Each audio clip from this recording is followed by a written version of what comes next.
Hey guys, how's it going? Hope you're doing well. My name is Crown, and today I'm going to read you some very interesting stories that I hope that you're gonna love. And now, without further ado, let's go!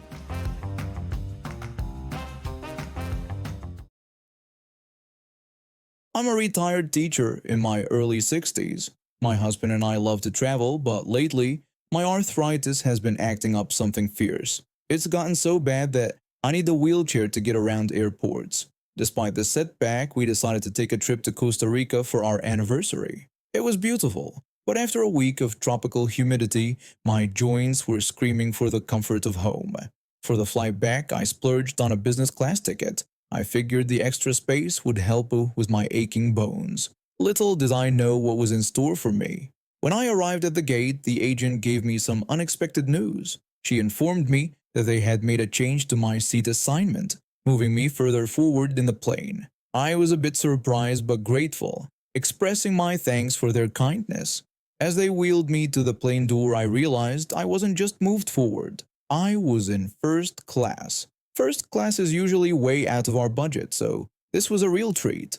As I settled into my plush seat, I noticed another woman in a wheelchair being brought on board. She was making quite a scene, complaining loudly about pain and asking people to be careful with her knee. She was wearing one of those drugstore knee braces, but nothing else to indicate a serious injury. Still, I tried not to judge. Everyone handles pain differently, right?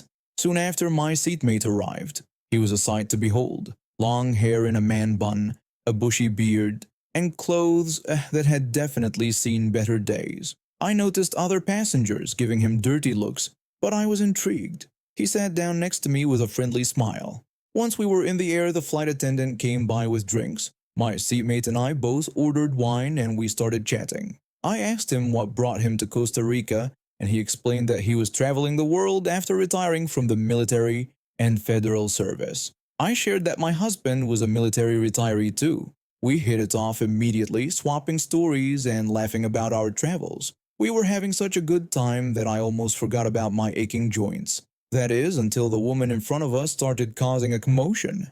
The woman, who I'll call Karen, began calling for the flight attendant repeatedly. When a patient-looking attendant came over, Karen demanded that they move the people behind her, claiming we didn't belong in first class. I was taken aback and asked her what she meant. Karen then pointed at us, calling us dirty hippies, complaining that we were too loud and that we smelled.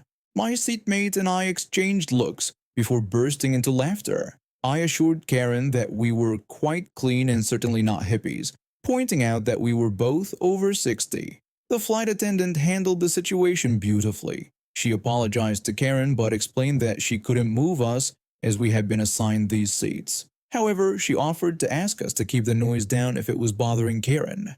My seatmate and I agreed, assuring them that we'd be quieter as we hadn't realized we were disturbing anyone. Karen huffed and turned back around in her seat. The rest of the flight passed without incident. We enjoyed our meal and I even managed to get a nap in. When we landed, I got one last surprise. As we were waiting to disembark, I saw the woman who had been making such a fuss about her knee earlier. She stood up, grabbed her bag from the overhead compartment, and walked off the plane without so much as a limp. I commented to my seatmate about the miraculous recovery we just witnessed, and he chuckled as the airport staff came to help me into my wheelchair. Flying really has changed over the years. It used to be a luxury, and now it's more like a flying bus, complete with all sorts of characters you'd find on public transport. I'm grateful for the upgrade and the interesting company, but I could have done without the drama.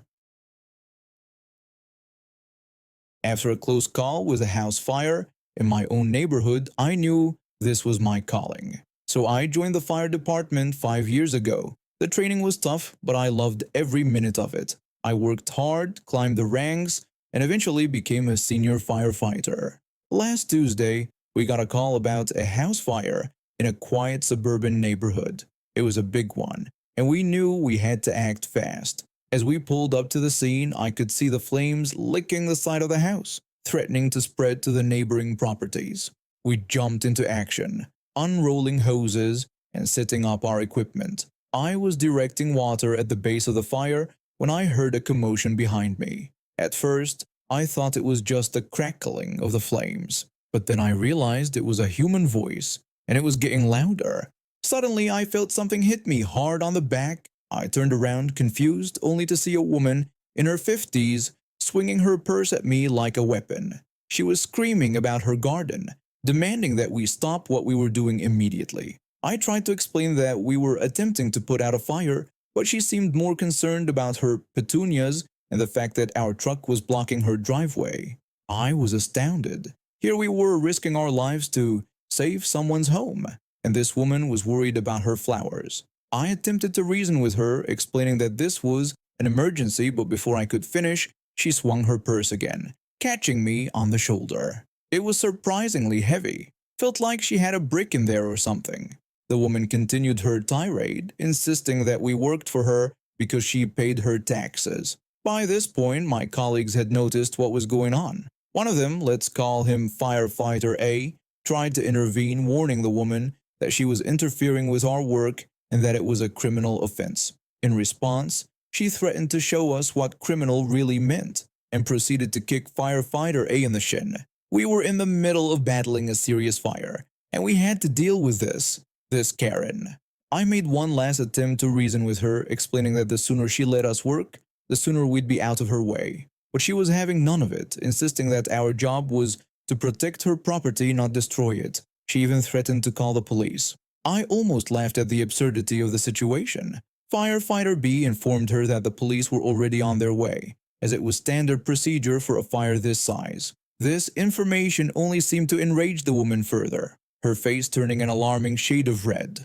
For a moment, I thought she might spontaneously combust herself. The woman declared that the police could arrest all of us for vandalism and trespassing. She made another lunge at me with her purse, but this time I was ready. I dodged it, which only seemed to infuriate her more. She started swinging wildly, hitting anything and anyone in reach. Just then, I heard sirens approaching. The police had arrived. 2 officers quickly assessed the situation and moved in to restrain the woman. As they tried to calm her down and guide her away, she became even more agitated, kicking and screaming. She managed to scratch one officer's face and bite another's hand. It was like watching a toddler throw a tantrum, except this toddler was a grown woman who should have known better. The officers, realizing that reasoning with her was futile, informed her that she was under arrest for assaulting emergency personnel. This announcement only fueled her rage further. As they managed to get handcuffs on her, she continued to yell and thrash about, proclaiming herself the victim and threatening to sue everyone involved. She even boasted about her husband being a lawyer as they led her to the police car. As they drove away, her shrieks and threats could still be heard. I shook my head in disbelief and turned back to the fire. We still had a job to do after all. It took us another hour to fully extinguish the blaze. By the time we were done, I was exhausted, sore, thanks to the purse assault, and covered in soot. But at least we'd saved the house and prevented the fire from spreading. As we were packing up our equipment, the homeowner whose house we'd saved came over to thank us. He looked embarrassed and apologized for his neighbor's behavior, expressing his disbelief at her actions. I assured him that it wasn't his fault and that we were just glad we could save his home. He then mentioned that he was friends with the police chief and promised to ensure that the woman would face consequences for her actions. I appreciated his words, but I was too tired to think much about it. I just wanted to get back to the station, shower, and sleep for about a week. The next day, my supervisor called me into his office. I was worried I might be in trouble for how we handled the situation, but it turned out to be the opposite. He informed me that the police chief had called to commend our team for our professionalism during the incident. Apparently, our little troublemaker had a history of similar behavior. When I inquired about what would happen to her, my supervisor explained that she was being charged with multiple counts of assault on emergency personnel, resisting arrest, and interfering with emergency operations. The district attorney was pushing for the maximum sentence. There was more to the story. The supervisor revealed that the homeowners in the neighborhood had started a petition to have her removed from the community. As for her husband, it turned out he wasn't a lawyer at all but an accountant, and he was filing for divorce after this incident. The supervisor had one more piece of news. The family whose house we saved wanted to throw a barbecue for the whole department as a thank you. They were calling it the No Karens Allowed party. We both laughed at that. It felt good to know that for every entitled person out there, there were plenty more who appreciated what we did. As I left the supervisor's office, I felt a renewed sense of purpose. Sure, we might have to deal with difficult people sometimes, but at the end of the day, we were making a difference, and that made it all worthwhile. The No Karens Allowed party turned out to be a huge success. The whole neighborhood showed up to thank us, and I even got to meet the police officers who had arrested the woman. They shared some hilarious stories about her continued antics at the police station. Weeks later, I testified at her trial. She tried to play the victim, claiming we had traumatized her and destroyed her precious garden. But between the body cam footage from the police, our own testimonies, and her prior history of similar behavior, the jury didn't buy it. She was sentenced to community service, specifically volunteering at the fire station. I'll never forget the look on her face when the judge announced that part of her sentence would involve cleaning our trucks and equipment. The day she showed up for her first shift, I was there to greet her. She wouldn't meet my eyes, but I could see she was fuming. I welcomed her to the fire station, pointed out where the cleaning supplies were, and couldn't resist making a quip about her garden, mentioning that petunias were quite resilient. She glared at me but didn't say a word. As I watched her awkwardly mopping the floor, I couldn't help but think that sometimes justice does prevail. If we're lucky, it might even teach a lesson or two along the way. I'm a high school teacher, and my niece just turned 16. She's always been like a daughter to me, especially since my sister, her mom, passed away a few years ago. So I wanted to make her birthday extra special this year. I saved up for months to take her to this fancy steakhouse downtown. It's the kind of place where you need to make reservations weeks in advance. The big night finally arrived. My niece was so excited she could barely sit still in the car. As we walked in, I noticed this massive group taking up a whole section of the restaurant. Must have been at least 36 people crammed around a bunch of tables, pushed together. I remember thinking, man, their bill's gonna be insane. We got seated at a cozy booth not far from the big group. My niece's eyes lit up when she saw the menu. I told my niece to order whatever she wanted, emphasizing that it was her special day. Her eyes widened as she asked if that included the lobster, to which I confirmed that even the lobster was an option. As we enjoyed our meal, I kept glancing over at the big table. They were having a grand old time, laughing and clinking glasses. I noticed people starting to leave in small groups, but I didn't think much of it. That's pretty normal for big parties. We were just finishing up our dessert when all hell broke loose. This very pregnant woman at the front of the restaurant started screaming and crying. It was so loud that everyone in the place stopped talking and turned to look. The pregnant woman was clearly distressed, exclaiming in disbelief and insisting there must be some mistake. The cashier apologetically confirmed that the total was indeed for the entire party. The woman, growing more agitated, protested that everyone had claimed to have paid already. I felt terrible for her. My niece looked worried too and asked me what was happening. I admitted uncertainty and suggested we focus on finishing our meal. As we were getting ready to leave, one of the waitresses filled us in on what happened. Apparently, all those people who left early had told this poor pregnant lady they'd pay for their own meals on the way out. But instead, they told the cashier they'd given their money to a friend who was paying at the end. Talk about a dirty trick. So there she was, stuck with a bill for thousands of dollars. The manager even had to call an ambulance because she was so upset. As we were heading out, I overheard her partner angrily speaking into his phone, demanding that the absent guests return to pay their share and threatening to cut ties if they didn't comply. Seriously, who does that to their friends or family? It was supposed to be a celebration, and instead, it turned into this nightmare. My niece tugged on my sleeve asking if we could help them. I was proud of her for wanting to help, but I knew we couldn't afford to chip in much after our own expensive meal. Still, I couldn't just walk away. I approached the manager and inquired if there was anything we could do to help. The manager appreciated the gesture but explained that the situation was beyond what a few extra dollars could fix. I nodded, feeling helpless. But then I had an idea. I asked the manager if they had security cameras in the parking lot. When he confirmed they did, I suggested using the footage to get the license plate numbers of those who left, potentially allowing the police to track them down. The manager's eyes widened as he realized the potential of this idea and agreed to pursue it immediately. I then turned to the pregnant woman and her partner, who were still in shock. I expressed my sympathy for their situation and informed them about the manager's plan to check the security footage. I suggested that this might help identify some of the people who had left. The pregnant woman thanked me, expressing her disbelief at the situation.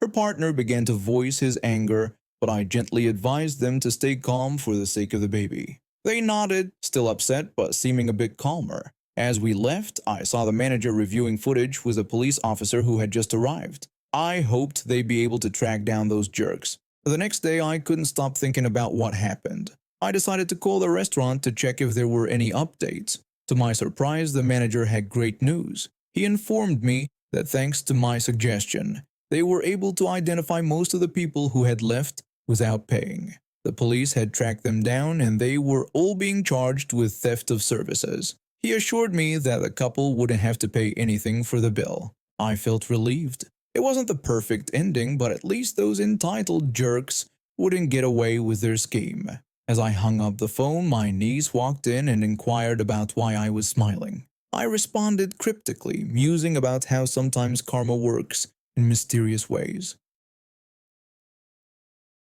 I was always the nerdy kid tinkering with computers. My parents thought it was just a phase, but for me, it was a calling. After high school, I dove headfirst into IT courses, soaking up knowledge like a sponge. Fast forward a few years, and there I was, working as a Tier 2 tech support for a small company that most people had never heard of. But don't let its size fool you. We handled the entire professional email services, DNS management, and a huge chunk of website building and hosting for the country's largest internet service provider, ISP. It was mind-blowing how much responsibility we had. I loved my job. Every day brought new challenges, and I thrived on solving complex problems. My boss was this brilliant guy who always had our backs. He saw potential in me and constantly pushed me to grow. Little did I know that one day, all my skills would be put to the test in a way I never expected. It was just another Tuesday when the ticket came in. The ISP was moving a big client to a new email service. What happened next still makes me shake my head. The ISP's initial message requested the removal of the client's subscription from the database due to their move from Service X to Service Y. I was taken aback by this request, knowing full well the catastrophic consequences it would have. Removing the subscription would effectively delete everything: emails, DNS records, website, the whole package. In my response, I attempted to clarify the situation. I explained that subscription removal should only occur after the new service is set up and running. I warned that premature removal would result in the deletion of all email storage, DNS records, and website data. I suggested changing their subscription to exclude email services while retaining the rest, emphasizing that even this change should only happen after the new email service was established. To my dismay, the ISP replied with a simple confirmation request for the removal of the subscription.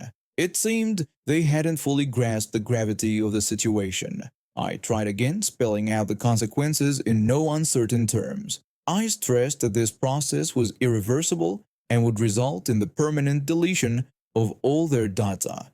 Despite my warnings, the ISP persisted, submitting the request and instructing me to remove the subscription. Alarmed by their apparent disregard for the potential consequences, I sought out my boss and explained the predicament. My boss, demonstrating his experience and foresight, instructed me not to delete the subscription, but instead to suspend all affected services. He anticipated a call from the ISP and told me to refer them to him if they contacted me directly.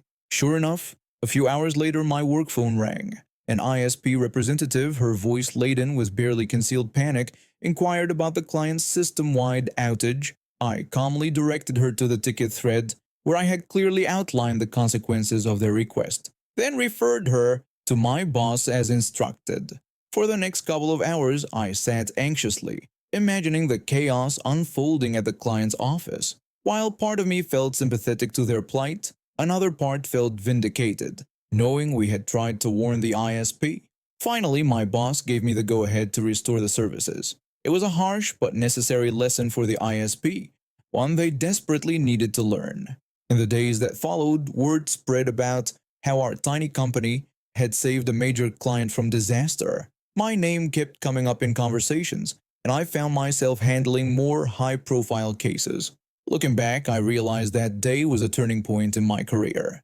Now, whenever I train new team members, I always tell them this story, not to brag but to drive home a crucial point. In our line of work, attention to detail and the courage to question things can make all the difference. We might be a small company, but we play a big role in keeping the digital world running smoothly, and that's a responsibility I never take lightly. And now we have reached the end of today's stories. Thank you for watching and see you next time.